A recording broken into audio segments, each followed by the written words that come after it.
இந்திய அரசின் முதன்மையான தேசிய விண்வெளி முகமை இஸ்ரோ ஆகும். பெங்களூரில் தலைமை பணியகம் கொண்ட இஸ்ரோ 1969 உருவாக்கப்பட்டது. இதன் முதன்மை நோக்கமாக விண்வெளி தொழில்நுட்பத்தில் மேம்பாடுகளை ஆராய்வதும் அவற்றை நாட்டின் நலனிற்காக பயன்படுத்துவதும் ஆகும். உலகத்தின் பார்வையில் பல அறிவியலாளர்களை கண்முன்னே நிறுத்திய நம் இஸ்ரோவின் வெற்றி பயணம், இஸ்ரோவின் கடந்து வந்த பாதைகள் பற்றிய பல சுவாரஸ்யமான கருத்துக்களை நம்மிடையே பகிர்ந்து கொள்ள வருகிறார் முன்னாள் இஸ்ரோ விஞ்ஞானி, விண்வெளித்துறையின் ஆலோசகர் இளங்கோவன் அவர்கள். உடன் உரையாடுபவர் பிரபு அவர்கள். சார், இப்போ நம்ம நியூஸ்ல கேள்விப்பட்டோம் ஸ்ரீஹரிகோட்டால இருந்து 100வது ராக்கெட்டை வந்து லான்ச் பண்ணிருக்காங்கன்ட்டு. இந்த ராக்கெட்டோட சிக்னிஃபிகன்ஸ் என்ன சார்? இந்த ராக்கெட் எதை பத்தின ராக்கெட் இது? இது 100th லான்ச் ஃப்ரம் ஸ்ரீஹரிகோட்டா. இதில் 91 வெற்றிகள், 91 ராக்கெட்டுகள் வெற்றிகள் அடைஞ்சிருக்குன்னா ஒரு 9 ராக்கெட் தான் ஃபெயிலியர் ஆகிருக்கு. 17th flight of GSLV. இந்த இப்போ போகிற வெஹிக்கிள் வந்து பேர் ஜிஎஸ்எல்வி மார்க் 2. ஜிஎஸ்எல்வி மார்க் 2ல் இது 17th ஃப்ளைட் இந்த ஜிஎஸ்எல்விக்கு, இந்த மாடலுக்கு. அது இல்லாமல் இந்த ஜிஎஸ்எல்வியோடைய சிறப்பு என்னென்னா, முதலாக கிரைஜோனிக் இன்ஜின் இந்த ராக்கெட்டில் தான் வைக்கப்பட்டது. அப்படி முதல்ல வந்து ரஷ்யன் கிரைஜோனிக் இன்ஜின், ரஷ்யாவிலேருந்து வாங்கின கிரைஜோனிக் இன்ஜின். இதை பற்றி பின்னாடி விரிவாக சொல்கிறேன். வாங்கின கிரைஜோனிக் இன்ஜின் தான் முதல்ல இந்த ராக்கெட்டில் பயன்படுத்திகிட்டு இருந்தாங்க. இப்போ அதுக்கப்புறம் நாம் இந்தியாவே தயாரித்த கிரைஜோனிக், அதில் இது 8வது வெஹிக்கிள். 17 லான்ச்சில் இது 8வது லான்ச். நம்மளுடைய இந்திய கிரைஜோனிக் இன்ஜினை யூஸ் பண்ணுறது, பயன்படுத்துகிறது ராக்கெட். இதுதான் இதோட ஒரு தனி சிறப்பு. இது மேலும் 2025க்கு முதல் ஃப்ளைட் ஐஎஸ்ஆர்ஓக்கு அவர் திரு நாராயணன் அவர்கள் சேர்மனாக பதவியேற்றிருக்காரு. அவருக்கு இதுதான் முதல் ஃப்ளைட்டு சேர்மனாக. மற்ற எல்லா ஃப்ளைட்லேயும் அவர் இந்த 100 ஒர்க் பண்ணியிருக்காரு. அதனால் இது அவருக்கு ஃபஸ்ட்டு ஃப்ளைட். இஸ்ரோவுக்கு 2025க்கு முதல் ஃப்ளைட்டு, ஜிஎஸ்எல்வியோட முதல் ஃப்ளைட். அது இல்லாமல் GSLV 17th flight of GSLV, 100th overall flight of ISRO. இந்த வகையில் ரொம்ப இம்பார்ட்டன்ட். இது வந்து பெரிய முக்கியத்துவம் வருவது. ஏன்னா 100ங்கிற ஒரு மைல் ஸ்டோன். இந்த மைல் ஸ்டோன் அடைகிறதுக்கு ஏன் இந்த 100th இவ்வளோ முக்கியமாக பேசப்படுதுன்னா, பலருக்கும் தெரியாமல் இருக்கலாம், நம்முடைய முதல் 10 ராக்கெட்டுகள் 1 to 10 எஸ்எல்விலேருந்து ஆரம்பித்து 10வது ராக்கெட்டு எப்போ போச்சுன்னா 15 வருஷம் ஆச்சு. அடுத்த 11 வருஷம். 1979 முதல் ராக்கெட் எஸ்எல்வி போகுது. 1994 தான் 10வது ராக்கெட் போகுது. 15 வருஷம். அதுக்கப்புறம் 20வது ராக்கெட் வந்து ஒரு 11 வருஷம் கழிச்சு. 30வது இது வந்து ஒரு 5 வருஷத்தில் போயிடுச்சு. 40வது இது வந்து அப்படியே 3 வருஷத்தில். அடுத்த 50வது ராக்கெட் 2 வருஷத்தில். அதுக்கப்புறம் 60 2 வருஷத்தில். 70 வந்து ஒரே வருஷத்தில். 60 ராக்கெட் போட்டு, அதான் இது வரைக்கும் பண்ணதுலேயே மிகப்பெரிய ஐஎஸ்ஆர் அச்சீவ்மெண்ட். 60 ராக்கெட் வந்து ஒரே வருஷத்தில் 10 ராக்கெட். இதுதான் maximum number of rockets launched by the ஐஎஸ்ஆர்ஓவில் அதிக நம்பரான ராக்கெட்டுகள் ஏவப்பட்டது. இது மாதிரி பார்த்துட்டு வரப்போ 100 வந்து இந்த 2 இயர்ஸ் கேப்பில் வந்துட்டோம். 10 ராக்கெட்டுக்கு 15 வருஷம் ஆச்சு. இப்போ 10 ராக்கெட்டுக்கு 2 வருஷம் தான் ஆகுது. இனி போக போக இது சுருங்கி அவர் தலைவர் நாராயணன் சொல்கிற மாதிரி 200 இன்னொரு 5 வருஷத்தில் வந்துடும். நம்ம போகிற ஸ்பீடில் ஈஸியாக இப்போவே பர் இயருக்கு 5 வருது. இப்போவே 2 இயர்ஸில் நாங்கள் 10 தாண்டுறப்ப நிச்சயமாக 5 or 6 இயர்ஸில் நம்ம 200 நினைக்கிறோம். இப்படி 15 வருஷம் ஆன இடத்துல ஒரு 2 இயர்ஸ் கொண்டு வந்திருக்கிறது மிகப்பெரிய விஷயம். இதுதான் பெரிய முக்கியத்துவம். இப்போ ஏன்னா ஐஎஸ்ஆர்ஓக்கு ஒரு 3 ஃபேஸ் சொல்லுவாங்க. ஆரம்ப நிலை, அப்புறம் வந்து முன்னேறிய நிலை. அது மாதிரி இந்த ஆரம்ப நிலையில் தான் எங்களுக்கு ரொம்ப பெரிய டிலே, எல்லாம் நிறைய பிரச்சனைகள் இருந்தது. எஸ்எல்வியும் ஃபஸ்ட்டு இது ஃபெயிலியர், உங்களுக்கு தெரியும். ஃபஸ்ட்டு இது தோல்வி அடைஞ்சது. 2வது கலாம் இதில் வெற்றி அடைஞ்சது. அதுக்கப்புறம் ஏஎஸ்எல்வியில் தோல்வியில் நிறைய ராக்கெட்டு, நிறைய தோல்வியில் அடைஞ்ச ராக்கெட் வந்து ஏஎஸ்எல்வி. இப்படி பார்த்தீங்கன்னா ஒவ்வொரு வெஹிக்கிளில் பார்க்குறப்ப எஸ்எல்வி 3, அடுத்தாப்புல எஸ்எல்வி 3 வந்து 4 ஃப்ளைட்டு. அது வெற்றி அடைந்தாலும் 4 ஃப்ளைட்டு. ஏஎஸ்எல்வி 4 ஃப்ளைட் தான். பிஎஸ்எல்வி 62 ஃப்ளைட்டு போகுது. ஜிஎஸ்எல்வி 16. இந்த LVM-3ன்னு சொல்கிறோம் இல்லையா, 7 முறை ஏவப்பட்டிருக்கிறது. இந்த LVM-3 தான் இப்போ லேட்டஸ்ட்டு வெஹிக்கிள். இதில் தான் வந்து ககன்யான், மனிதன் பூமியை சுற்றுவது, நிலவுக்கு செல்வது, விண்வெளி நிலையத்துக்கு, இன்டர்நேஷ்னலில் ஐலண்ட் விண்வெளி நிலையத்துக்கு செல்வது, இதெல்லாம் நடக்க போகிறதுக்கு வந்து LVM-3 human rated launch vehicle, HLVன்னு சொல்லுவாங்க. இந்த ஹியூமன் ரைட் லான்ச் வெஹிக்கிள் வரப்போது LVM3. இது SSLVன்னு ஸ்டூடெண்ட் ஸ்மால் சேட்டலைட் லான்ச் வெஹிக்கிளும் கொண்டு வந்திருக்கோம். அது ஒரு 3 லான்ச் நடந்திருக்கு. அதுக்கப்புறம் ரீயூசபிள் லாங் வெஹிக்கிள் இப்போ தான் ட்ரை பண்ணிகிட்ருக்கோம். இது மாதிரி இதெல்லாம் வந்து ஒன்று இது பண்ணிகிட்ருக்கோம். ஆக அதிகமான அளவு ஏவப்பட்டது PSLV 62 முறை ஏவப்பட்டது. அதற்கு பிறகு GSLV 16. இதுதான் இப்போ ஸ்டாட்டிஸ்டிக்ஸ். இப்போ நம்ம ரொம்ப PSLV GSLV அதே 78, ஏறக்குறைய 78% நம்மளோட ராக்கெட்டெல்லாம் வந்து PSLV GSLV தான். PSLV 2 தான் ஃபெயிலியர், 2 தான் தோல்வி அடையுது, மற்றதெல்லாம் வெற்றி. நம்ம அவரை பார்த்தா SLV3 வந்து ஆக்சுவலி அவர் கலாம் சார் தான் அந்த ப்ராஜெக்ட் டைரக்டர். அது மட்டும் இல்லாமல் SLVக்கும் பெரிய டீம் இருந்தது. பெரிய டீம் இருந்தது. கலாம் தான் ப்ராஜெக்ட் மேனேஜர் முதல்ல. அன்று 4 SLV 4 ஸ்டேஜ். முதல் ஸ்டேஜ் ஒவ்வொருத்தருக்கும் ஒவ்வொரு ஸ்டேஜ். ஃபஸ்ட் ஸ்டேஜுக்கு வந்து இவர் டாக்டர் வசந்த் கவரிக்க இருந்தார். செகண்ட் ஸ்டேஜுக்கு வந்து குரூப்னு ஒருத்தர் இருந்தார். தேர்ட் ஸ்டேஜுக்கு இப்போ இருக்கார் டாக்டர் A முத்துநாயகம். ஃபோர்த்து ஸ்டேஜுக்கு காம்போசிட் ஸ்டேஜ், அதுக்கு தான் கலாம் இன்சார்ஜ். அண்ட் முழு ராக்கெட்டுக்கும் அவர் தான் பொறுப்பு. அந்த மாதிரி தான் ஒர்க் டிவிஷன் SLV3 இருந்தது. ஏன்னா அப்போ யாருமே டைரக்ட் ராக்கெட்டில் ஒர்க் பண்ண எக்ஸ்பீரியன்ஸ் இல்லாதவங்க ஒன்றும். அப்போ வந்து ஏவப்பட்ட முதல் ராக்கெட்டை பார்த்து சேட்டலைட் பார்த்தா 35 kg. ஒரு சாதாரண லோ எர்த் ஆர்பிட்டுக்கு தான் போச்சு. அது பவரும் உண்டு 3 watts. அதே இல்லை இப்போ அதோட வெயிட் வந்து 17 டன். இப்போ நம்ம 600 டன் வெஹிக்கிள்லாம் பார்த்தீங்கன்னா இப்போ 100th வெஹிக்கிள் போட்டிங்கன்னா ஏறக்குறைய 475 tons. சேட்டலைட் வெயிட்டும் 2 டன். நீங்கள் 35 kg முதல் 2 டன் வந்து 100வது வெஹிக்கிளில். ஹைட் வந்து 20 மீட்டர் தான் SLV, லெஸ் தேன் 20 தான், 17 டன்னு. இப்போ இது பார்த்தா 51 மீட்டர், வெயிட்லாம் 400 tons. ஆக இந்த 100ல் நிறைய நம்ம இம்ப்ரூவ்மெண்ட் பண்ணியிருக்கோம். முக்கியமாக நம்ம கற்றுக்கிட்டது என்ன SLV3ன்னா, நம்மளால் ஒரு லோ எர்த் ஆர்பிட்டுக்கு போக முடியும். ஒரு சின்ன 35 kg தான் கொண்டு போகணும். அதில் வந்து பெரிய சயின்டிஃபிக் அப்ளிகேஷன் நடத்திட முடியாது. அது வந்து ப்ரூஃப் ஆஃப் கான்செப்ட்னு சொல்லுவாங்க. அதாவது நம்மளுடைய கருத்தை உறுதிப்படுத்துகிற எக்ஸ்பெரிமெண்ட்ஸ் தான் அது. ஒரு சேட்டலைட் வந்து ஆர்பிட் ஆகும் அப்படின்னு சொன்னோம்னா, அதை ராக்கெட்டில் வைத்து கொண்டு செல்ல முடியும்னா நிரூபிக்கிறதுக்காக பண்ணப்பட்ட ஃப்ளைட்டில் இந்த SLV தான் அப்படி தான் வச்சுக்கணும். ASLV நிறைய பிரச்சனை கொடுத்தது. என்ன பிரச்சனைனா, ASLV அதோடைய ஃபஸ்ட் ஸ்டேஜ் ஈக்குவலாக 2 ஸ்டாப் ஆன் அப்படிங்கிற 2 ஸ்மால் ராக்கெட் ஒரு ஸ்டேஜ் அட்டாச் பண்ணதில் அது நிறைய அதனால் வரப்போகிற ஏரோடைனமிக்ஸ் ப்ராப்ளங்கள் என்ன, வைப்ரேஷன் ப்ராப்ளங்கள் என்ன, கண்ட்ரோல் ப்ராப்ளம். முக்கியமாக கண்ட்ரோல் ஃபோர்ஸுங்கிறது ரொம்ப முக்கியம். ஏன்னா ராக்கெட்டில் 4 ஃபோர்ஸ் மேஜராக சொல்லுவாங்க. ஆனால் ரொம்ப முக்கியமாகவும் மிக அபாயகரமான ஃபோர்ஸ்னால் கண்ட்ரோல் ஃபோர்ஸ் தான். பல வெஹிக்கிள்கள் ஃபெயில் ஆகிறது காரணம் கண்ட்ரோல் ஃபோர்ஸ் கிடைக்காம. அதை லிஃப்ட்டு, ட்ராக், த்ரஸ்ட், வெயிட், இதை 4 சக்திகள் தான் ராக்கெட்டில். 5வது சக்தி தான் இந்த கண்ட்ரோல் ஃபோர்ஸ்.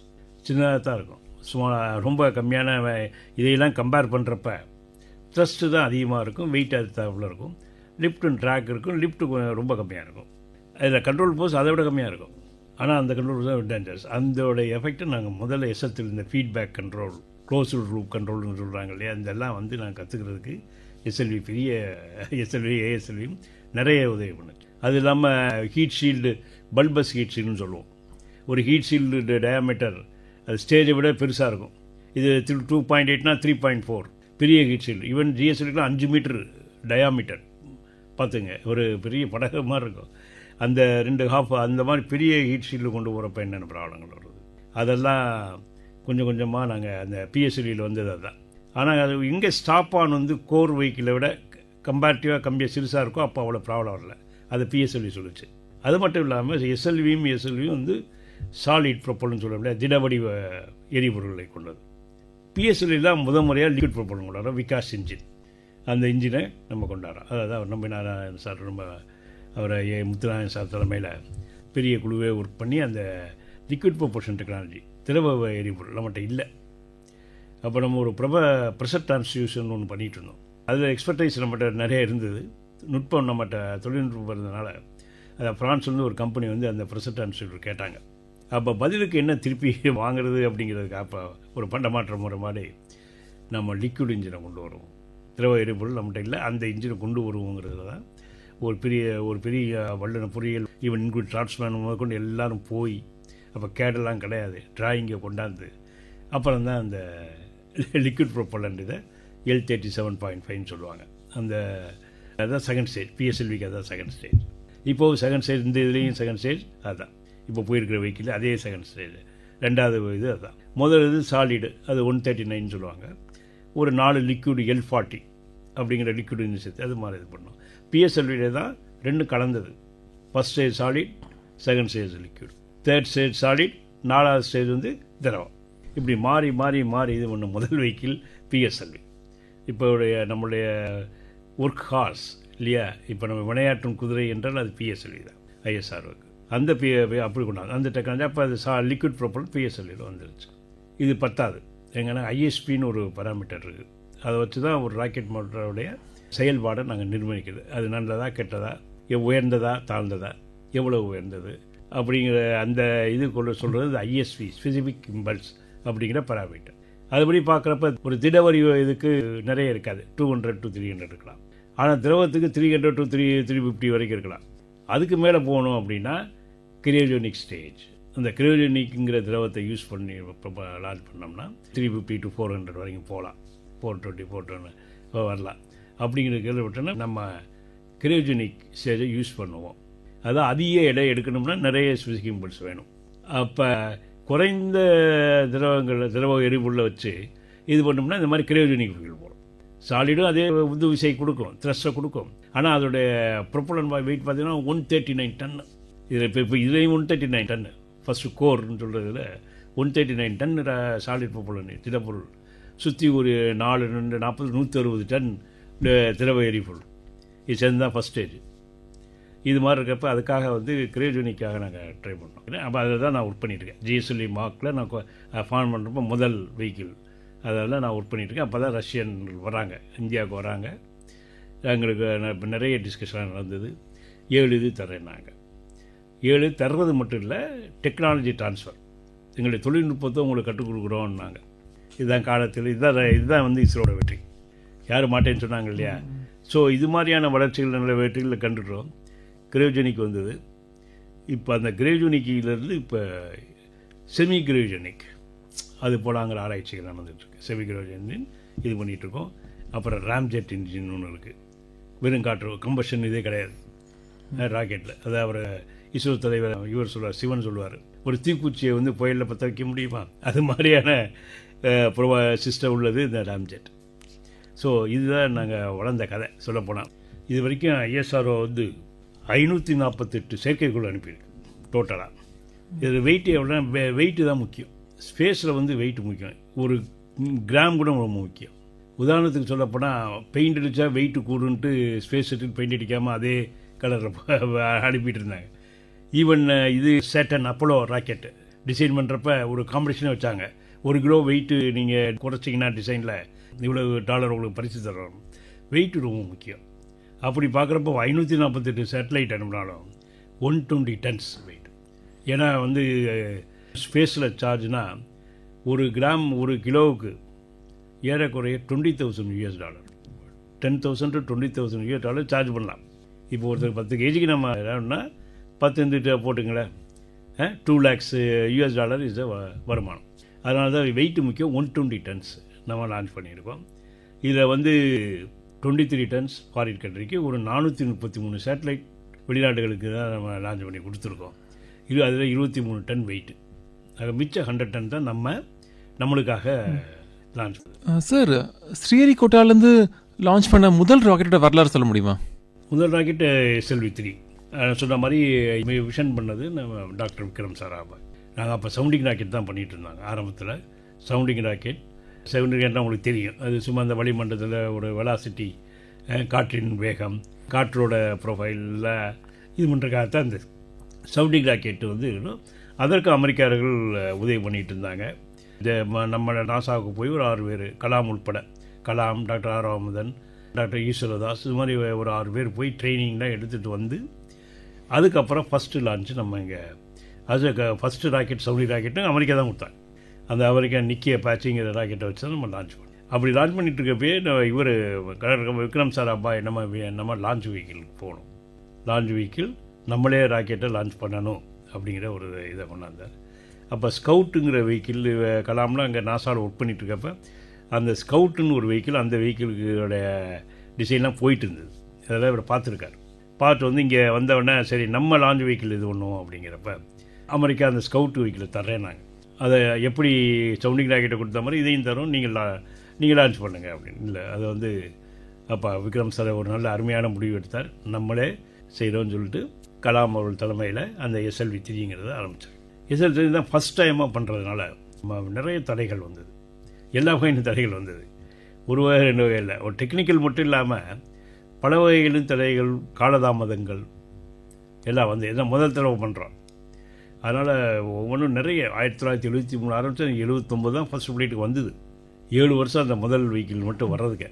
அதனால் வந்து நிறைய தடைகள், நிறைய ஃபைனான்ஸு கூட இல்லை இருக்குதுன்னு சொல்ல முடியாது, பொருளாதார தடை கூட இல்லை. உதாரணத்துக்கு ஒரு தடவை ஒரு போரிங் மிஷின் ஒன்று இருந்தது. விக்ரம் சாராபாயில் இருக்க இதை கொண்டாந்து ஸ்ரீஹரிகோட்டாக்குள்ள கொண்டாந்து வைக்கலாம், கொஞ்சம் யூஸ்ஃபுல்லாக இருக்குன்னு ஒரு சின்ன ஹொரிசான்டல் போரிங் மிஷின் அதை தீர்மானம் பண்ணாங்க. உடனே அதுக்கு சரி கேரளாவில் வந்து இதை மாற்றுறாங்க, விக்ரம் சாராபாய் ஸ்பேஸ் என்ற ஆந்திராவை கொண்டு போகிறாங்கன்ட்டு ஒரு அனாவசியமான ஒரு கொள்கை. அதில் ஸ்ட்ரைக் போய் SLV வந்து ஒரு வருஷம் டிலே ஆச்சு. இது மாதிரி பல தடைகள் எல்லாத்தையும் புதுசாக அப்போ தான் நான் தெரிஞ்சுக்கிறோம். எல்லாமே நாங்களே எக்ஸ்பிளைன் பண்ணி நாங்களே இது பண்ண வேண்டிய கட்டாயம். அதான் ப்ரூஃப் ஆஃப் கான்செப்ட் சொன்னேன் இல்லையா, கருத்தை கடினப்படுத்துவது, அதை வந்து உறுதிப்படுத்துவது. படிச்சிருக்கோம், எல்லாருமே படிச்சிருக்காங்க. எவ்வளோ படிச்சினாலும் நேரடியாக அதை ப்ராக்டிக்கலாக செஞ்சு பார்க்குற வர எல்லா டிஃபிகல்ட்டிகளும் வந்தது. இது மாதிரி முதல்ல வந்து SLV 70 kg, அதில் பேலோடு வந்து 80 kg 70 kg 60 kg வச்சுருந்தாங்க. ஒரு கண்ட்ரோல் ஃபோர்ஸ் அப்போ இன்க்ளூட் பண்ணல. டாக்டர் RM வாசம் நம்மளோட துணைவேந்தராக இருந்தார், அவர் வந்தார். அவர் தான் வந்து கண்ட்ரோல் ஃபோர்ஸ் நம்ம இன்க்ளூட் பண்ணோம் அப்படின்னாரு. உடனே அது பண்ணோன்னே பேலோடு இறங்குது. 80லேருந்து 40க்கு வந்தது. அதில் பல மாடல்கள் கொண்டு வந்தார். 4 மாடலோ 5 மாடலோ SLVக்கு டிசைன் பண்ணாங்க. அதை 3 விக்ரம் சாராபாய் 3வது மாடலை சாங்ஷன் பண்ணார். அதுதான் SLV 3. இது மாதிரி எல்லாத்தையும் கற்றுக்க வேண்டிய நிலைமைகள். கொஞ்சம் ஃபாரின் ட்ரைனிங் போனோம், சில இது கிடைக்கும், சில இது கிடைக்காது. மெட்டீரியல் கூடிய வரைக்கும் இங்கே நாங்கள் இண்டிஜினியஸாக எவ்வளோ பண்ண முடியுமோ அவ்வளோ பண்ணோம். ஒரு IMU 3 கிலோவில் பண்ணணும். அதை கலாம் சார் தான் ரொம்ப ட்ரை பண்ணி அவர் BML இப்போ டாக்டர் அருணாச்சலம் இருந்தார், அவர்கிட்ட போய் தெர்மோசிட்டிங் பிளாஸ்டிக் மெத்தட் அப்படின்னு ஒரு புது இதில் கொண்டாந்து 3 கிலோவில் அது பண்ணிட்டு வந்தார் அந்த IMU யூனிட்டை. இது மாதிரி நிறைய டெஸ்டிங் சமயத்தில் ஃபயரிங் ஆக்ஷன் நடந்தது. இது மாதிரி நிறைய டிசைன் ப்ரொசீஜர், அதனால் கொஞ்சம் டிலே ஆகிறது. அதனால் டிசைன் மீட்டிங் போட்டு ஒரு அட்காக் கமிட்டி மீட்டிங் ரிப்போர்ட்ஸ் எல்லாம் வந்து நிறைய பேர் உழைச்சாங்க. ஒரு 40-45 என்கிட்ட ஒரு ஃபோட்டோ இருக்குது. 40 சயின்டிஸ்ட் அந்த SLVயில் ஒர்க் பண்ணது. அஃப்கோர்ஸ் விக்ரம் சாராபாய் முதலே காலமாயிட்டார், அவர் பார்க்கல. SLV அவர் சொன்னார் ஒழிய அந்த SLV லான்ச்சிங் எப்போ அவர் இறந்து போயிருந்தார். ஆனால் மற்ற டீம்கள் அதில் டீமில் வெளிநாட்டில் ஒர்க் பண்ண விக்ரம் சாராபாய் கூப்பிட்டு வந்தார் பல இன்ஜினியர்ஸை, வசந்த் கௌரிக்கர் இவங்களே, இது மாதிரி பல டாக்டர் மாத்தூர், இது மாதிரி பெரிய ஆட்களை வெளிநாட்டில் ஒர்க் பண்ணிகிட்டு இருந்தவங்கள, டாக்டர் ஏ முத்துராமன் முக்கியமானவர், அவரெல்லாம் இங்கே கொண்டாந்தார். திருப்பி அந்த பிரெயின் ட்ரெயின் சொல்கிறோம் இல்லையா, இப்போ கொண்டாடல, அப்போ கொண்டாந்தார் அவர் விக்ரம் சாராபாய் கொண்டாந்து. அதுதான் அவருடைய மிகப்பெரிய ஒரு சாதனைன்னு சொல்லணும். அதுக்காக வந்து இந்தியாவுக்காக ஒர்க் பண்ண வச்சார். எல்லோரும் சேர்ந்து முயற்சி செய்து இவ்வளவு தடைகளையும் இது பண்ணி டெக்னிக்கல் எதையுமே முதல் முறையாக செய்கிறோம். யாருக்கும் அனுபவம் இல்லை. சேட்டலைட்டு ராக்கெட்டில் வைக்கிறதுனா கலாம் உட்பட யாருக்குமே அனுபவம் கிடையாது. அதுதான் அனுபவம். திடீர்னு கடைசி லான்ச் பேடில் இருக்கிறப்ப அப்படியே சுற்றி பார்த்துட்டு வர்றாரு. அதை பார்த்தா ஒரு பைப்பு வந்து ஒரு ஃபயர் இது வந்து அதை கரெக்டாக அந்த நாசியில் பார்த்து ஃபோக்கஸ் ஆகிருக்கு. டக்குன்னு திருப்புறாங்க. கொஞ்சம் நேரத்தில் இது ஒன்று பார்த்தா அதுலேருந்து தண்ணி வர ஆரம்பிச்சது. இது மாதிரியான காலங்கள். கலர் கேமரா கூட இப்போ இல்லை. அதனால தான் ஏதாவது ஒரு கலர் கேஸ் இந்த RFNCன்னு சொல்லுவாங்க, ரெட் ஃபீமிங் நைட்ரிக் ஆசிட், அது கலர், அது கலர் கேமரா தான் தெரியும் அது லீக் ஆச்சுன்னா. அதனாலேயே ஃபஸ்ட்டு இது விபத்து நடந்த SLV ஃபெயிலியர் காரணம் அது ஒரு காரணம்னு சொல்லுவாங்க, அது லீக்கேஜ். அதனால் அது மாதிரியெல்லாம் ரொம்ப கம்மியானது இன்டர்னல்ஸ் டெஸ்டிங்லாம் ரொம்ப கம்மியான ஃபெசிலிட்டியோடு நாங்கள் அதை கட்டி அந்த இதை முடித்தோம் SLV 3. அதுதான் முதல் அனுபவம். இப்போ அப்படி இல்லை. ஆனால் அப்போ இருந்தவங்களாம் முக்கால்வாசி வெளிநாட்டில் படித்தவங்க, ஃபாரினில் படித்தவங்க எல்லாமே குவாலிஃபைடு, அங்கேருந்து வந்தவங்க. கலாம் ஒருத்தர் தான் நம்ம இதில் DMIT எனக்கு சீரியர் தாங்க, DMIT போஸ்ட் கிராஜுவேட் டிப்ளமோன்னு சொல்லலாம், அதோடு இருந்தவர் முதல் பெரிய வந்தாங்க எல்லோரும் கண்டாங்க. ஆனால் இப்போ அதை விட பெரிய காம்ப்ளெக்ஸ் டெக்னாலஜி ரொம்ப அசால்ட்டாக பண்ணுறாங்க. இவங்க எல்லாமே கவர்மெண்ட் ஸ்கூலில் படித்தவங்க, அதை முக்கியமாக மக்கள் கவனிக்கணும். இதுதான் நம்ம ஃபஸ்ட்லேருந்து கண்டக்ட் வந்தது. இது மாதிரியான தடைகள், பொருளாதார தடைகள், இதெல்லாம் தாண்டி தான் இவ்வளோ தூரம் வந்திருக்கோம். ஆனால் எங்களுக்கு எல்லாருமே சப்போர்ட்டாக இருந்தாங்க. 10,000 கூட அசால்ட்டாக எஸ்எல்வி வந்து 27 crore தான். அது எஃப்இசி கண்டென்ட் ஒன்று இருக்குது, ஃபாரின் எக்ஸ்சேஞ்ச் கண்டென்ட்டோடு சேர்த்து ரொம்ப இது. ஆனால் இப்போ இதே ககன்யான் படம் நம்ம 10,000. சந்திரயான் ஒரு சேட்டலைட் மட்டுமே 360 crores, 600 crores இது இப்போ போயிட்டுருக்குது. அதெல்லாம் பார்த்தா 20 crore பண்ணிட்டு இருந்தோம் எஸ்எல்விலாம். அதனால் பெரிய அளவு பட்ஜெட், அதுக்கு தகுந்த அளவுக்கு இந்தியாவும் வளர்ந்துருக்கு. இஸ்ரோ வளர்ந்தது மட்டும் இல்லை, சேர்ந்து இந்தியாவும் வளர்ந்துருக்கிறதுனால அங்கேருந்து நம்ம நிறைய இந்த மாதிரி நிதி இதெல்லாம் ரொம்ப சர்வசாதாரணமாக போகுது இல்லையா. இது 20 கோடி எங்கே, 10,000 கோடி எங்கே, அது மாதிரி வளர்ந்ததுனால இஸ்ரோ சேர்ந்து வளர்ந்து அது டெக்னாலஜியில் நம்ம இம்ப்ரூவ் ஆகிருக்கோம். இன்னும் நிறைய பண்ண போகிறோம். இனிமேல் தான் இருக்குது நம்மளுடைய மற்ற கண்ட்ரிகள் ஈக்குவலாக வர போகிறோம். சொல்லப்போனால் யூரி ககாரின் பூமியை தான் முதல்ல பூமியை சுற்றி வந்த ஒரு யூரி ககாரின்.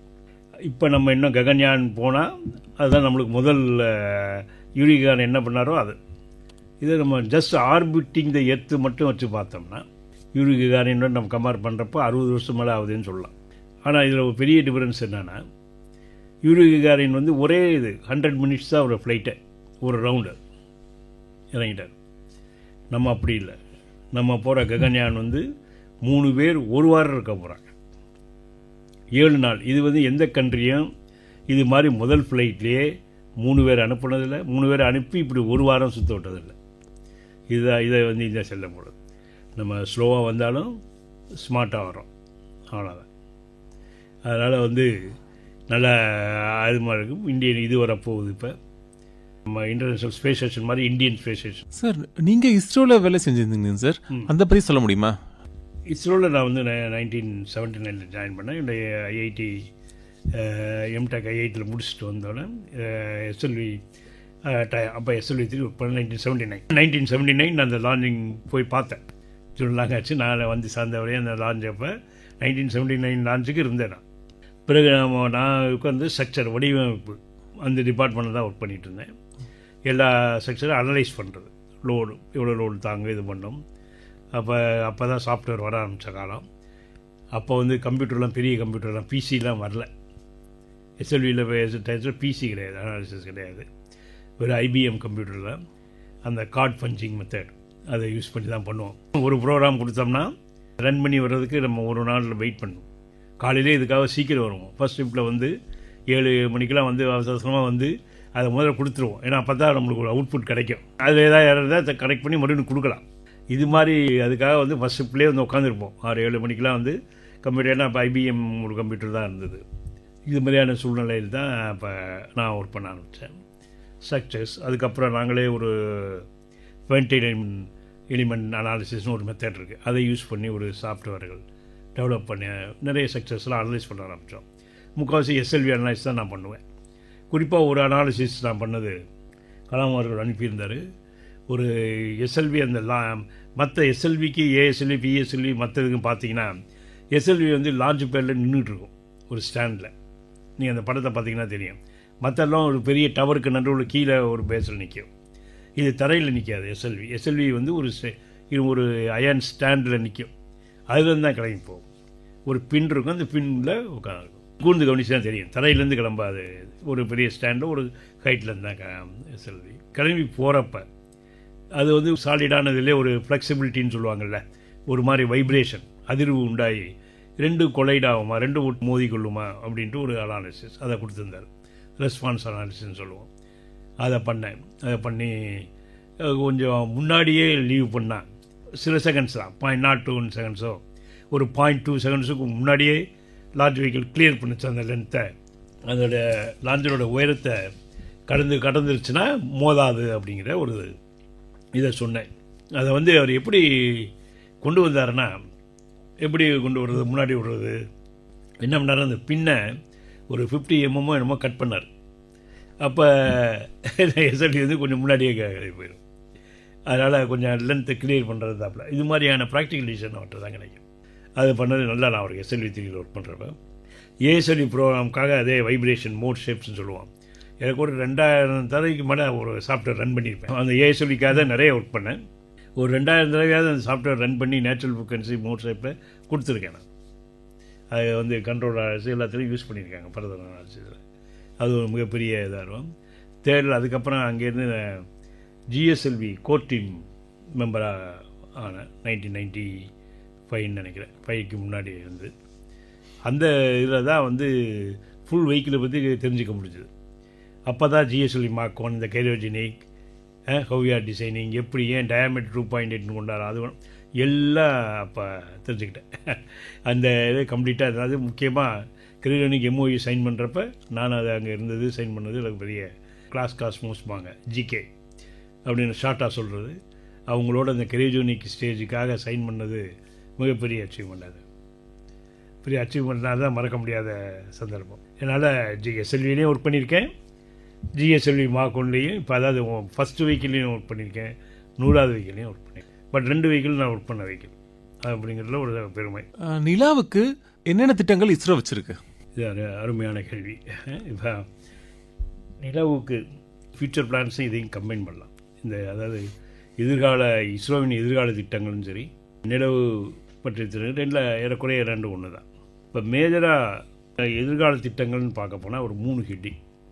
ஒன்று வந்து மனிதனை வந்து ஒரு அஸ்ட்ரோநாட்டை பூமியை சுற்றி வர செய்வது, அதுதான் ககன்யான். இன்னொன்று ஒரு செயற்கைக்கோளை 3க்கு அனுப்புறது. அது 3 ஏற்கனவே போயிட்டு ரவுண்ட் பண்ணி வந்துட்டோம். 3க்கு போகிறதுனா ஏற்கனவே 3 அட்டன் போயாச்சு. சந்திராயன் 1, சந்திராயன் 2, சந்திராயன் 3. இங்கே நீங்கள் ஒன்று புரிஞ்சுக்கணும். ஒரு சந்திராயன் ஒரு சேட்டலைட் மாதிரி தோணினாலும் அதில் 3 அங்கங்கள் இருக்குது, 3 முக்கியமான அங்கங்கள் இருக்குது. Orbiter, lander, rover. இது வந்து ஆர்பிட்டர்னா சுற்றுகலன், தரை இறங்கி தரை உருளி அப்படி சொல்லுவீங்க, அது மாதிரி சொல்லலாம். இந்த 3 இருக்குது. சந்திராயன் 1ல் வந்து சுற்றுக்கலன் தான், ஆர்பிட்டர் தான் இருந்தது. லேண்டரும் கிடையாது, ரோவரும் கிடையாது. ஏறக்குறைய எல்லாம் ஒரு ஆர்பிட்டர் மட்டும் எல்லாம் டிசைன் பண்ணி ரெடியாகிற சமயத்தில் மயில்சாமி இடத்துல சார் போய் கலாம்கிட்ட சொல்கிறார், இது மாதிரி ஆர்பிட்டர் அப்படின்னு இது பண்ணுறப்ப கலாம் சார் அப்போ தான் சொன்னார், நீங்கள் இவ்வளோ தூரம் போகிறீங்களே, ஒரு ஃபேக்ட் விட்டு அதில் மோதி பார்த்துட்டு வாங்க சந்திரனார். அதுதான் மிஷன் இம்பேக்ட் ப்ராப் அப்படின்னு 3 இம்பேக்ட் ப்ராக்னு சொல்லிட்டு ஒரு எம்ஐபி, நாட் மிஷன் இம்பாசிபிளில் ஒரு பாசிபிள் மிஷனே சொன்னார். அது எம்ஐபிங்கிறது ஒரு போய் அதை மோதிட்டு வரட்டும் அப்படின்னார். அப்போ தான் நிறைய க்ளோஸ்அப் பிக்சர்ஸ் கிடைக்கும், நம்மளுடைய எஃபெக்ட்டு தெரியும், நிலப்பரப்போட கேமராவை எடுக்கலான்னு. அதோட அந்த எம்ஐபி சேர்த்தோம். அது போயிருந்தவும் சவுத் போல் பக்கத்தில் தான் போய் ஹிட் ஆச்சு. லேண்டர் கிடையாது, அதுக்கு போல் ஒரு எம்ஐபி இருக்குது. ரோவரும் கிடையாது.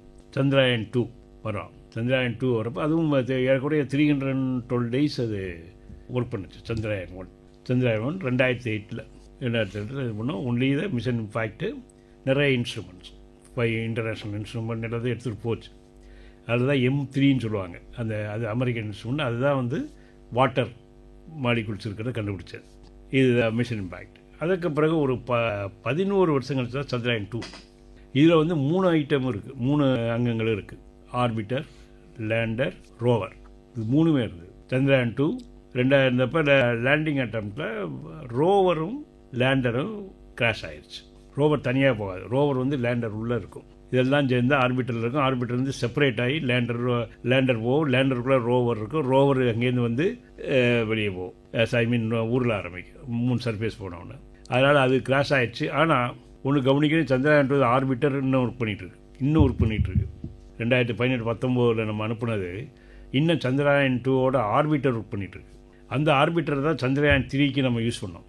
அது இருக்கிறப்ப எதுக்கு இன்னொரு ஆர்பிட்டர்னு சொல்லிட்டு சந்திராயன் 3ல ஆர்பிட்டர் இல்லை, அதுக்கு போல் ஒரு ப்ரொபல்ஷன் மாடல் அப்படிங்கிற ஒரு மாடலை வச்சு இது பண்ணோம். அதுக்காக சந்திராயன் 2 ஒர்க் பண்ணிகிட்டு இருக்கே ஆர்பிட்டர், அதனால் அதை யூஸ் பண்ணிட்டாங்க. ஸோ சந்திராயன் 2 தோல்வின்னு சொல்வது தப்பு. ஏன்னா இன்னும் ஒர்க் பண்ணிட்டு அதில் ஒரு காம்பனண்ட் இன்னும் ஒர்க் பண்ணிகிட்டு இருக்கு. பார்த்தா சந்திராயன் 3 வரப்போ சொல்ல போகிறேன். சந்திராயன் 3ல ஆர்பிட்டர் கிடையாது, propulsion model, lander and rover இருந்தது. சவுத் போலில் இறங்குச்சு, 15 நாள் ஒர்க் பண்ணுச்சு, அதுக்கப்புறம் ஒர்க் பண்ணல. ஆனால் இட் டிசைன்டு, அதுக்காக தான் பண்ணது. அந்த சாஃப்ட் லேண்டிங் சொல்ல முடியாத மென்மையான தரையிறங்குதல் பண்ணதை ஒன்றை தவிர அதில் ரோவரும் ஒர்க் பண்ணுச்சு. இதெல்லாம் வந்து ரொம்ப சந்தோஷமான விஷயங்கள். ஆனால் அவெல்லாம் 15 நாள் தான், உங்களுக்கே தெரியும். அதில் ஆர்பிட்டரில் ப்ரொபல்ஷன் மாடல், இது லேண்டர் ரோவர் 15 நாள் ஒர்க் பண்ணுச்சு, டிசைன்டு ஃபார் தட். ஏன்னா அந்த குளிர், ஏன்னா -122 +120 ஒரு இன்ஸ்ட்ருமெண்ட் ஒர்க் பண்ணோம்னா ரொம்ப கஷ்டம். அதனால் அது வந்து அந்த லூனார் நைட்டுக்கு அப்புறம் ஒர்க் பண்ணலாம். ஸோ இப்போ சேலஞ்ச் என்னன்னா, லூனார் நைட் எப்படி ஒர்க் பண்ண வைக்கணும். இப்போ சந்திராயன் 3 சக்ஸஸ், ஆனால் அங்கே இருக்கிற ஒரு இன்ஸ்ட்ருமெண்ட் எதுவும் ஒர்க் இல்லை இப்போதைக்கு. சந்திராயன் 2 சக்ஸஸில் தோல்விங்கிறோம். ஆனால் சந்திராயன் 2 ஆர்பிட்டர் இன்னும் சுற்றிட்டு இருக்கு. இது அடுத்த இது கூட ஒர்க் வைக்கலாம். சந்திராயன் 2 இருந்து போய் அதுக்கு இன்னொன்று நம்ம கவனிக்கணும். சந்திராயன் 2 இருக்கப்போ சந்திராயன் 1 இது மாதிரி கலாம் சொன்னார். சந்திராயன் 2ல் வந்து ரஷ்யாவோட தான் ஒர்க் பண்ணி லேண்டர் டிசைன் ரஷ்யா செய்கிறதா இருந்தது, நம்ம செய்கிறதா இல்லை. அப்போ என்ன பண்ணாங்க, அது அவர் கலாம் சொன்னார் நம்ம இவங்களோட கொலாபரேட் பண்ணுவார், யாரோட அமெரிக்காவோட கொலாபரேட் பண்ணுவார். இவங்க ராஸ்காஸ் மோஸோட சைன் பண்ணியாச்சு அப்படின்ட்டாங்க. சந்திராயன் 2 அவங்ககிட்ட போல் இங்கே இருந்தோம். ஆனால் ரஷ்யாவினால் லேண்டர் கொடுக்க முடியல நம்மளுக்கு. ஏன்னா அவங்களுக்கு கொஞ்சம் டிலே ப்ரோக்ராம் லூனா 25 எல்லாம் இருந்ததுனால சரி லேண்டரே நம்ம இப்போ டிசைன் பண்ணோம். அப்படி தான் இந்தியாவை லேண்டரே டிசைன் பண்ணி தான் சந்திராயன் 3 அனுப்பணும். இப்போ அதனால் என்னென்னா அடுத்து வர்ற ஜப்பானும் இந்தியாவும் சேர்ந்து லுபாக்ஸ் அப்படிங்கிற ஒரு இது ஒன்று போகுது. இதில் லேண்டர் நம்ம தான் தர போகிறோம், அவங்க ரோவர் மட்டும் பண்ண போகிறாங்க. ரோவருங்கிறது 2500 கேஜியில், லேண்டர் வந்து 1500 கேஜி இருக்கும். ரோவர் 25 கேஜி இருக்கும், அவ்வளோதான் கேஜியில். இதில் வந்து சந்திராயன் 4 வரப்போகுது. சந்திராயன் 4ல் வந்தால் இது ஒரு டேர்னிங் பாயிண்ட். நீங்கள் எந்த ஸ்பேஸ்க்கும் போய் திரும்பி வரல. இப்போ சந்திராயன் லேண்ட் ஆச்சுன்னா லேண்ட் ஆனது தான், அங்கேருந்து திரும்பி மறுபடியும் வரப்போகிறதில்ல. அந்த மாதிரி நம்ம ஒரு டிசைன் இல்லை. இது வந்து 4வது இது ரொம்ப முக்கியம். இது போய் அங்கே போய் ஒரு சாம்பிளை எடுத்து மறுபடியும் கொண்டாட போகுது ஏற்றுக்கு. இதை சாம்பிள் ரிட்டர்ன் மிஷன்பாங்க. ராக்கெட் போய் சுற்றிட்டு இருக்கிறது முக்கியம் இல்லை, இறங்குறது முக்கியம் இல்லை. அடுத்த ஸ்டெப்பு வந்து அங்கேருந்து ஏதாவது ஒரு சாம்பிள் எடுத்து மறுபடியும் திரும்பி வரணும். ஏன் அது முக்கியம்னா இந்த it is not one way. Satellite ஒன்வேயாக இருந்தால் ஒன்றும் இல்லை. ஆனால் அதே மனிதர்கள் போகிறப்ப அது உண்மையாக இருந்தால் என்ன ஆகும், அங்கேயே அவர் திரும்பி வரணும். அப்போ அந்த திரும்பி வரக்கூடிய டெக்னாலஜி நம்மளுக்கு வேணும். அதான் Moon return sample return mission. இதுதான் சந்திராயன் 4. ஜப்பானோட ஒரு சந்திராயன் 4 சில பேர் நினச்சிட்டு இருக்காங்க. சந்திராயன் 4 ஜப்பானோட சேர்ந்த அது லுபாக்ஸ், அது தனி. இது சந்திராயன் 4 ரிட்டர்ன் சாம்பிளர். சந்திராயன் 5 இருக்குது, சந்திராயன் 6 இருக்குது, சந்திராயன் 7 வரைக்கும் இருக்குது. பாரு எல்லாம் பண்ண போவோம். சந்திராயன் 4 கடைசியில் மேன் ஆன் மூன். ககன்யானும் சந்திராயனும் போக போக ரெண்டும் ஒன்றாயிரும். It is going to merge. இப்போதைக்கு நம்ம என்ன ஸ்பேஸ்னால் 3 தான் பண்ண முடியும். ஒன்று எடுத்து ஆர்பிட் பண்ணணும், இல்லை ஏற்கனவே ஆர்பிட் சுற்றி கொண்டு இருக்கிற அந்த இன்டர்நேஷ்னல் ஸ்பேஸ் ஸ்டேஷன் சொல்கிறோம் இல்லையா, அதில் போய் ஜாயின் பண்ணணும். அதுதான் மற்ற கண்ட்ரிஸ் பண்ணிகிட்டு இருக்காங்க. நம்ம போனதில்லை. என்ன எடுத்த பண்ணி இது 60 மில்லியன் கொடுத்தா ஒரு சீட்டு மாதிரி. இல்லைன்னா மூன் அல்லது மற்ற கிரகங்களுக்கு போகணும். இப்போ மூணுக்கு நம்ம போயிட்டோம், செயற்கைக்குள் போயிடுச்சு, மனிதன் போகலை. இப்போ தான் மனிதன் சுற்ற போகிறான். ககன்யான் அது பண்ண போகுது. ககன்யான் 1, 2, 3, 4 இருக்குது. ஃபஸ்ட்டு 2 அது போய் சேர்த்து சொல்லிடுறேன். ஆக இந்த 2, 3 மிஷனில் தான் இந்தியாவின் எதிர்கால விண்வெளித்துறை இருக்குது. இது இல்லாமல் 3வது பெரிய ரீஜன் நம்மளே international space station, Indian space station, Bharatiya Antariksh சொல்கிறாங்க இல்லையா, அந்த ஸ்டேஷன் அதை நம்ம பில்ட் பண்ணி ஆர்பிட் பண்ணணும். இது 3 தான் next major things for ISRO. இது இல்லாமல் சில ஸ்பெஷல் சேட்டலைட் லான்ச்சிங் இருக்குது. நிஷார்னு சொல்கிறாங்க. இருக்குல்லே காஸ்டேஜ் 5000 crore ப்ராஜெக்ட் நிசார். இது வரைக்கும் பண்ணதுலேயே ஐஎஸ்ஆர்ஓ பண்ணதுலேயே பெரிய வேல்யூ உள்ளது 5000 crore உள்ளது நிசார் ராக்கெட். நாசாவும் இந்தியாவும் சேர்ந்து பண்ணுறாங்க. அதுதான் மேஜர். அதனால் இதுதான் வந்து மேஜர். பட் நம்ம என்ன பண்ண போகிறோம், முதல்ல ககன்யானும் சந்திரயானும் மெர்ஜ் பண்ணால் man on Moon, man on international space station. இப்படி வச்சுங்க 2000 தான். நிலாவோட சவுத் போல்ல லேண்ட் ஆன முதல் தேசம் இந்தியான்னு சொல்றாங்க. இதோட முக்கியத்துவம் என்ன? ஏன் மற்ற நாடுலாம் போய் அங்கே லேண்ட் ஆகல? இல்லை எல்லாரும் ட்ரை பண்ணாங்க. சில ஏன் சைனா போயிருக்கு. அதாவது நம்மளும் சவுத் போலில் போய் எக்ஸாக்டாக போய் லேண்ட் ஆகலை. 82 டிகிரி தான் போயிருக்கோம். நம்ம 90 டிகிரி போனால் தான் சவுத் போல். நம்ம அந்த இருக்கு இல்லையா, அதே மாதிரி தான் நம்ம எப்படி அண்டார்டிக் போகிறாப்புல செக்கல்டான் அப்படின்னு ஒருத்தர் இருந்தார், ஒரு பெரிய சயின்டிஸ்ட்டு. அவர் தான் அது போனார். அவரும் 83 நம்ம தான் பண்ண அண்டார்டிகா. எப்படி எர்த்துக்கு சவுத் போல் நார்த் போல் பார்த்த மாதிரி இப்போ 3க்கு சவுத் போல் நார்த் போல் நம்ம சவுத் போலுக்கு போயிட்டுருக்கோம். ஒரு காலத்தில் எர்த்தோட சவுத் போகிற அண்டார்டிகா போகிறது மிகப்பெரிய அட்வென்ச்சர். அது மாதிரி இப்போ 3ஓட சவுத் போல் ஏற்கனவே நெருங்கி போயிட்டோம். அங்கே வந்து ஏன்னா அது ரொம்ப கூலான இதில் இருக்கிறனால நிறைய இந்த ஹீலியம், சில ரேர் எர்த் மினரல்ஸ் இதெல்லாம் கிடைக்குன்னு எதிர்பார்க்கணும் இருக்குது. ஐஸில் வாட்டராக இருக்கலாம். ஏன்னா அதெல்லாம் வந்து மூன் பிறந்ததுலேருந்தே இருக்கும். அப்போ அது நம்ம எப்படி நம்ம பிறந்தவங்கிற ஒரு ஆர்ஜனுக்கு ஒரு குழு கொடுக்கலாம். இதுதான் மேஜர் ரீசன் அந்த சவுத் போலில் போகிறது. போவாங்க, என்ன சவுத் போலுக்கு போவாங்க. இட் இஸ் ஆர்பிட் தானே, இந்த ஆர்பிட் கெப்பாசிட்டி தான்.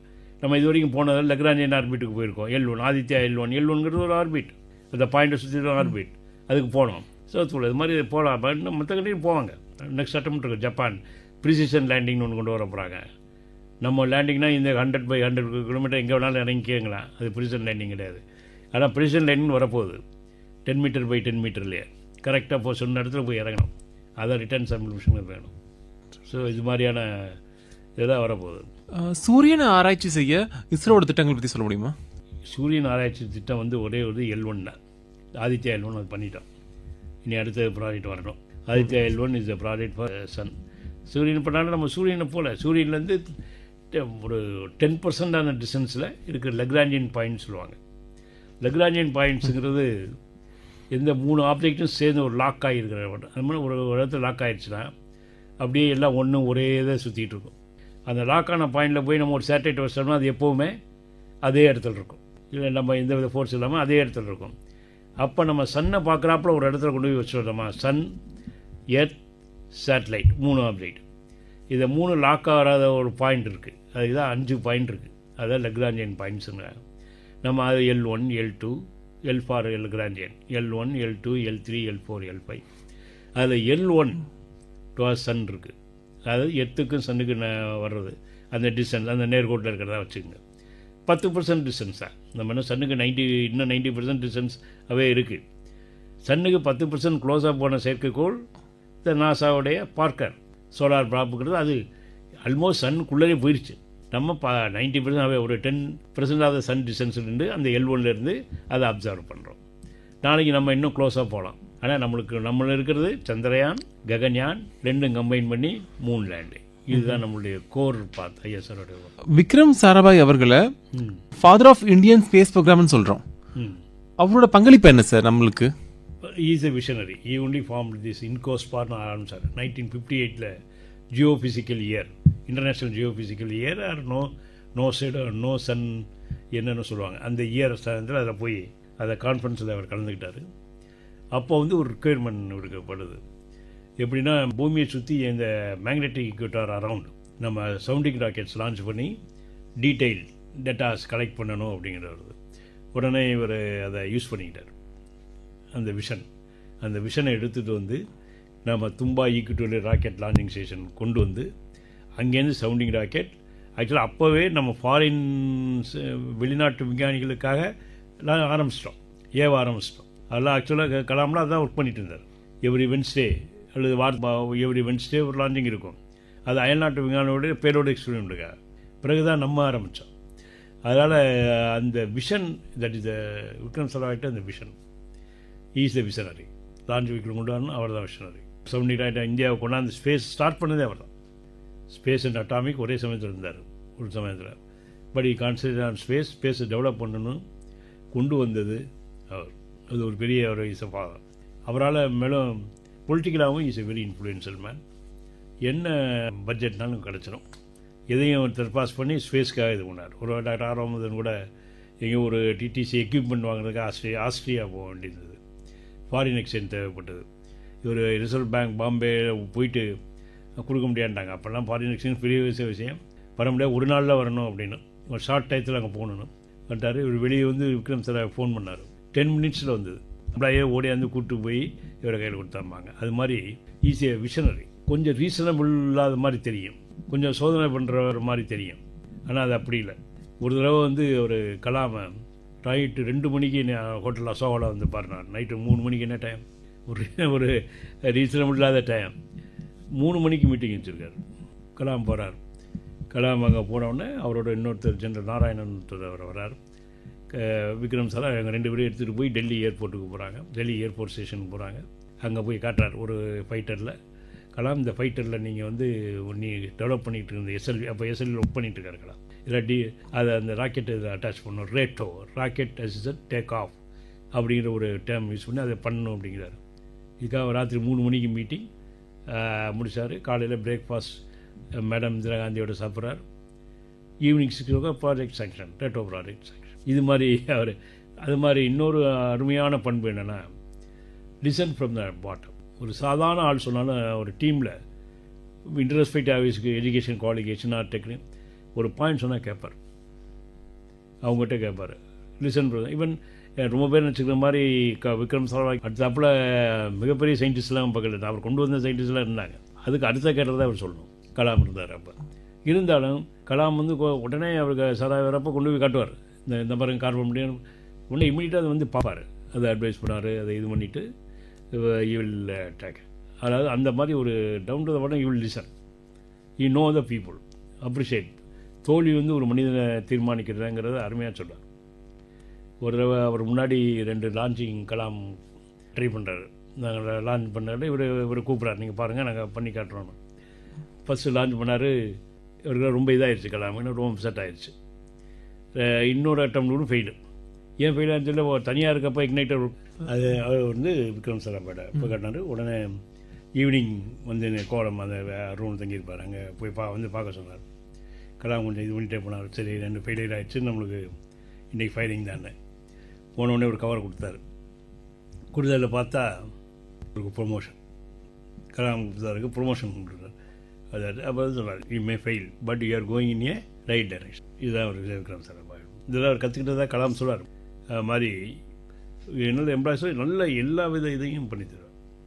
ஃபைனான்ஷியல் சரி, எதாவது சரி, மோட்டிவேஷன் சரி. அவர் வந்தாலே எலக்ட்ரிஃபையாக இருக்கும் அட்மாஸ்பியர் அந்த சொல்லுவாங்க. எல்லோரும் அவங்க ப்ராடக்ட் கொண்டு போய் அவர்கிட்ட காட்டி இது பண்ணி அப்ரூவல் வாங்குறதுக்கு எல்லாத்துக்கும் மாதிரி இன்டர்நேஷ்னல் ப்ராப்ளம் ரொம்ப ஈஸியாக சால்வ் பண்ணார். அவ்வளோ ஒரு கனெக்ஷன், அவ்வளோ கனெக்ஷன் தான் அவ்வளோ இன்ஜினியர்ஸ் வந்தாங்க. ஜப்பான்லேருந்து வந்தாங்க, ஒரு இன்ஜினியர் கொண்டு வந்தார்.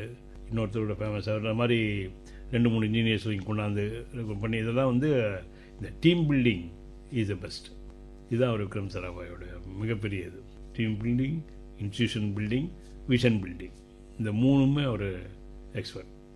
அவர் சண்டா ஃபவுண்டேஷன் தான் இப்போ நல்லா இதாகுது. அந்த freedom of speech, freedom of technical courage, இதெல்லாம் அவர்கிட்டருந்து வர்றது தான். யார்டையும் பேச விடாது, யாரையும் லிசன் பண்ணுவார். They can express. இது தான் இருப்பார். திரு யாஷ்பால் அவர்களுடைய பங்களிப்பு பற்றி சொல்ல முடியுமா? Yashpal Sharma is a physicist. Is MSc degree in physics in Punjab university. அப்புறம் போஸ்டனில் போய் பிஹெச்டி இன் எம்ஐடி மெசாச்சூசெட்ஸ். 2லையுமே இஸ் எ ட்ரை. இங்கே வந்து இந்தியன் ஸ்பேஸ் ரிசர்ச்சில் இந்தியாவோட ஃபஸ்ட்டு ஆரியப்பட்டால் அவர் தான் டெவலப் பண்ணார். மறுபடியும் இவர் director, first director of SAC space application சென்டர்னு அகமதாபாத்தில் இருக்குது. எப்படி எல்பிஎஸ்சி பிஎஸ்எஸ்சிங்கிறப்ப எஸ்ஏஎஸ்சின்னு சொல்லுவோம் அகமதாபாத்தில். அதில் அவருடைய first director. Is a mentor, is a educator, at the same time teacher also. Educationalist, mentor, எல்லாத்தையும் நல்ல பிஹெச்டிலாம் பயங்கரமாக ரிவ்யூ பண்ணியிருக்கார். So is a science brain of ISRO, especially satellite side. இவர் தான் லீடர். ராக்கெட் சைடு நம்ம கலாம் சொல்லிட்டோம்னா அதே மாதிரி இதில் யஷ்பால் சர்மா நல்ல அவார்ட்ஸ்லாம் வாங்கியிருக்காரு. இவருடைய சயின்டிஃபிக் கான்ட்ரிபியூஷன் பார்த்தீங்கன்னா காஸ்மிக் ரே ரிசர்ச், அதுலேயும் பார்ட்டிகல் ஃபிசிக்ஸ்லேயும் இவர் நிறைய பண்ணியிருக்காரு. ஸ்பேஸ் ஆரியப்பட்டா சேட்டலைட் நான் சொன்ன மாதிரி முன்னாடியே 1975 இந்த ஆரியப்பட்டா அதை லான்ச் பண்ணுறது இந்த ஃபஸ்ட்டு சேட்டலைட்டில் ஒர்க் பண்ணார். அதுக்கப்புறம் இன்னும் சொன்ன மாதிரி director space application centre. Sir, இந்த பிளாக் ஹோல்ஸை பற்றி ரிசர்ச் பண்ணுறதுல சுப்பிரமணியம் சந்திரசேகரோட பங்களிப்பு என்ன சார்? அவர் தான் வந்து பிளாக் ஹோல் வந்து சந்திரசேகர் லிமிட் அப்படிங்கிற ஒன்று கண்டுபிடிச்சி சொன்னார். உங்களுக்கு தெரியும், இவர் அதே மாதிரி தான். இங்கேன்னா பாகிஸ்தான் அன்டிவைடட் இந்தியாவில் இவர் பிறக்கிறப்போ அப்பா வந்து நார்த் ஈஸ்டர்ன் ரயில்வேஸில் ஒர்க் பண்ணிட்டு இருந்தார், ஆடிட்டர் ஜெனரலில். அப்போ தான் அவர் சிவி ராமனுடைய மருமகன். அதனால் அதே தெரியும் உங்களுக்கு. மட்டன் வங்கியில் நினைக்கிறேன். இவர் ராமன், இவர் வந்து நோபல் ப்ரைஸ் வின்னர். மறுபடியும் இவருடைய வந்து இவர் பேரில் தான் சந்திரா எக்ஸ்ரே அப்சர்வேட்டரி நாசாவில் ஒரு இது சேட்டலைட்டை இது பண்ணியிருக்காங்க. சந்திரா எக்ஸ்ரே அப்சர்வேட்டரியில் ஒர்க் பண்ணார். எக்ஸ்ரே இதில் இவர் கண்டுபிடிச்சா பிளாக் ஹோலில் இவர் ஒன்றாவது ஒர்க் பண்ணதில் 1.4 டைம்ஸ் சன்னோட மாஸ் இருந்ததுன்னா அது வந்து பிளாக் ஹோல் ஆகும். எல்லா ஸ்டாருமே பிளாக் ஹோல் ஆயிடாது. எல்லா ஸ்டாருமே பிளாக் ஆகாது. ஆனால் ஏன் எந்த ஸ்டாரு பிளாக் ஹோல் ஆகும் அப்படிங்கிறதுக்கு ஒரு கிட்டே சந்திரசேகர் லிமிட்னு பேர். அதை கண்டுபிடிச்சாலும் அது 1.4ங்கிறது. அந்த விஷயத்தை இவருடைய கான்ட்ரிபியூஷன் டு பிளாக் ஹோல் அதை ரொம்ப மிகப்பெரிய இது பண்ணுது. அதுவும் ஒரு கப்பலில் போயிட்டுருக்கப்ப தான், இல்லைன்னா இங்கே போயிட்டுருக்கப்ப அந்த ட்ராவல் டைத்தில் தான் உட்காந்து கண்டுபிடிச்சா சொல்லுவாங்க. 1.4. சார், விண்வெளித்துறை ஆராய்ச்சியில் சதீஷ் தவனோட பங்களிப்பு என்ன sir? Sir, Satish Dhawan is director professor IISc, Indian institute of science. Kalam வந்து ஏடியில் ஒர்க் பண்ணிகிட்டு இருக்கப்போ அந்த கான்ட்ரா ரொட்டேட்டிங் ஹோவோகிராஃப்னு ஒரு ஒர்க் பண்ணிட்டு இருந்தார். ஹோவோகிராஃப்னு ஒரு ப்ராஜெக்டில் அதான் முதல் டைம், அதான் முதல் ஒர்க் அவருக்கு ஏடியில் சேர்ந்த உடனே. அப்போ அவருடைய சந்தேகங்கள் இந்த மென்டர்ஷிப் எல்லாத்துக்கும் அவர் சதீஷ் சவன்ட்டு தான் போவார். அவர்கிட்ட தான் போய் கன்சல்ட் பண்ணுவார் எல்லா இதையும். சதீஷ் சவன் வந்து அதுக்கப்புறம் விக்ரம் சராவிக்கு அப்புறம் அடுத்தாப்பில் அந்த சதீஷ் சவன் தான் சேர்மன் இஸ்ரோ வந்தார். அவருடைய மிகப்பெரிய இதுனா டிஃப்ரெண்ட் லேப்ஸ் எல்லாத்தையும் ஒரே இதில் கொண்டாந்தார். ஒரு எல்லாத்தையும் ஒருங்கிணைஞ்சு எல்லோரும் ஒவ்வொரு இதில் ஒர்க் பண்ணிட்டு இருந்தாங்க. ஆனால் எல்லாரையும் ஒரு இன்டர் கனெக்ட் பண்ணி எல்லாரையும் ஒரு இது ஃபார்மாக கொண்டாந்து விஎஸ்எஸ்சிங்கிற ஒரு ஃபார்ம் கொண்டு வந்தது அவர் தான் சதீஷ் சவன். சதீஷ் சவன் தான் அவர் சேர்மனாக தான் எஸ்எல்வி ஃபெயிலியரில் அவர் ரொம்ப ஹெல்ப் பண்ணார். இவர் கலாம் போல் ஃபெயிலியர் கலாம் போல் அவர் பேசுகிறது அதே மாதிரி சில இதெல்லாம் வந்து is a fantastic man Satish Dhawan. அந்த இஸ் எ ப்ரொஃபஸர். அவர் அதை இந்திரா காந்தி மேடம் தான் ரொம்ப அவரை கொண்டாந்தாங்க. ஏன்னா ஐஐசியிலேருந்து காலையில் ஐஐசியில் இருப்பார், ஆஃப்டர்நூன் வந்து ஐஎஸ்ஆர்ஓ ஹெட் குவார்ட்டர்ஸில் இருப்பார். அது மாதிரி டபுள் ரோல் பார்த்துருந்தார். இந்த ஸ்பேஸ் இந்த ஒரு ஃபார்மேஷன் ஒரு ஆர்கனைஸ்டு ஒரு விஷனை வந்து மிஷனாக ஆக்கினது சதீஷ் சார் தான். அது மாதிரி கொண்டு வந்தோம். சதீஷ் தான் வெரி ஃபாண்ட் ஆஃப் கலாமுக்கு ரொம்ப ஹெல்ப் பண்ணியிருக்கார் சொல்லுவார். விண்வெளி பற்றி செய்தியில் எப்போ வந்தாலுமே ஆர்பிட்ன்ற வேர்டை யூஸ் பண்ணுறாங்க. இந்த ஆர்பிட்டில் இருக்கு அந்த ஆர்பிட்டில் இருக்குன்ட்டு. ஆர்பிட்னா என்ன சார்? ஆர்பிட்னா ஒரு சுற்றுவட்ட பாதை. ஆர்பிட்டில் ஒரு ப்ரைமரி பாயிண்ட் இருக்கும், ஃபோக்கஸ்னு வச்சுங்க.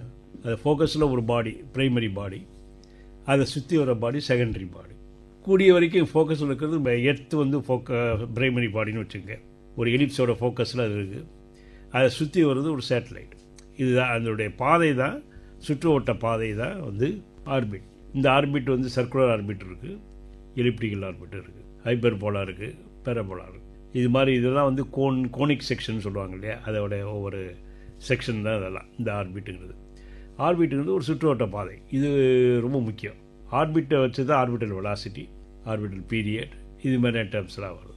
ஒரு சேட்டலைட் ஒரு ஹைட்டில், ஒரு கிவன் ஹைட்டில் ஆர்பிட்டல் ரேடியஸ் தான் சொல்கிறது.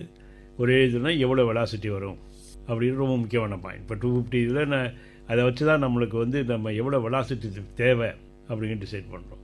இந்த 7.8 km/s அப்படின்னு சொல்கிறோம் இல்லையா, அது வந்து ஆர்பிட்டல் வெலாசிட்டி. அந்த மினிமம் அந்த வெலாசிட்டி இருந்தால் தான் அது ஆர்பிட் பண்ணோம், இல்லைனா இட் வில் ஃபால் டவுன், அதை விட குறைஞ்சா. ஸோ இந்த இது ஒரு இமேஜினரி சுற்றுவட்ட பாதை. இதை கொண்டு வந்தது கெப்லர் அப்படிங்கிறவர் தான். கெப்லரில் தான் அவரோட 3 லாஸ் ஆஃப் ஆர்பிட்ஸ், 3 ஆர்பிட் கொண்டாந்து law of orbit, law of harmony, law of ஏரியாஸ்ன்னு சொல்லி ஒரு மூணு லா உருவாக்கினார். இதில் ஃபஸ்ட்டு லாவே ஆர்பிட் தான். அவர் தான் ஃபஸ்ட்டு சொன்னார், இது எல்லா பிளானட்டுகளும் சன்னை தான் ஃபோக்கஸில் வச்சு ஆர்பிட் சுற்றி வந்துகிட்டு இருக்குன்னு. ரைட், அதே தான் அப்ளிகேட் ஆகும். எது ஃபோக்கஸில் இருக்கோ அதை சுற்றி வர்றது. சேட்டலைட் வந்து மூணு வந்து சன்னை தான் சுற்றுது.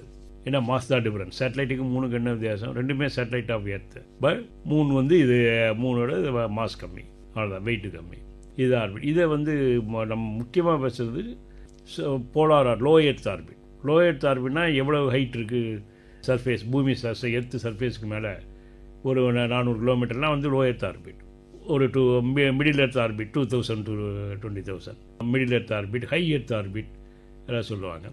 இதில் பர்டிகுலராக 40,000 ஹைட்டு போயிட்டோன்னு வச்சுங்க பூமியோட சென்டர்லேருந்து, அந்த ஆர்பிட் தான் ஜியோ ஸ்டேஷனரி ஆர்பிட். அதுதான் கம்யூனிகேஷன் சர்க்குலர் ஆர்பிட். அது 400க்குள்ளே இருந்தால் போலார் ஆர்பிட்.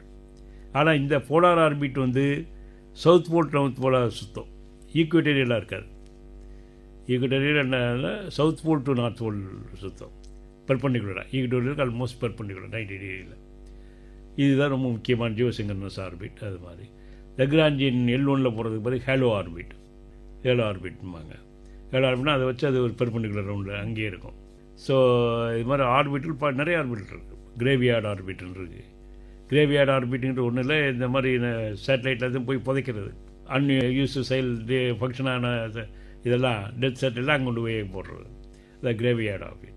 இது மாதிரி முக்கியமாக பார்க்குறது இன்டர் பிளானட்டரி ஆர்பிட். ஒரு பிளானட்டில் இன்னொரு பிளானட்டுக்கு போகிறது ஹாஃப்மேன் ட்ரான்ஸ்ஃபர் ஆர்பிட்னு சொல்லுவாங்க. அதான் வெரி எக்கனாமிக்கல் ஆர்பிட். அது வந்து ஸ்ட்ரெயிட் லைனில் போகாது, ஒரு பெரிய எலிப்டிக்கல் ரவுண்ட் அடித்து போகும்.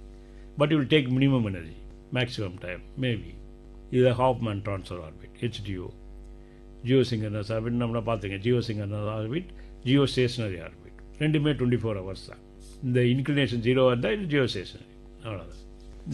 இது மாதிரி இப்போ நிறைய ஒரு ஏரியாவே நிறைய நேரம் கவர் பண்ணோம் அப்படின்னா ஒரு ஆர்பிட், அது மொனிலியா ஆர்பிட்னு இருக்குது. அது ரஷ்யாவே ரொம்ப நேரம் சுற்றும், ஏறக்குறைய 12 மணி நேரம்.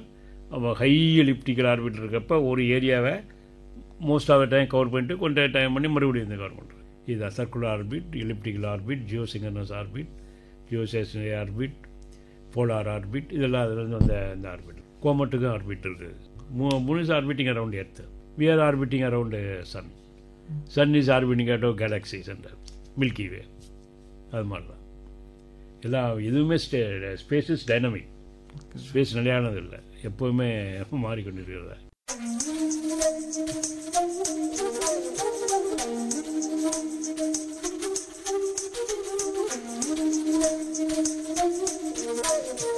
இதுவரை இஸ்ரோவின் வெற்றி பயணம், இஸ்ரோ கடந்து வந்த பாதைகள் பற்றிய பல சுவாரஸ்யமான தகவல்களை நம்மோடு பகிர்ந்து கொண்டவர் முன்னாள் இஸ்ரோ விஞ்ஞானி, விண்வெளித்துறையின் ஆலோசகர் இளங்கோவன் அவர்கள். உடன் உரையாடியவர் பிரபு அவர்கள்.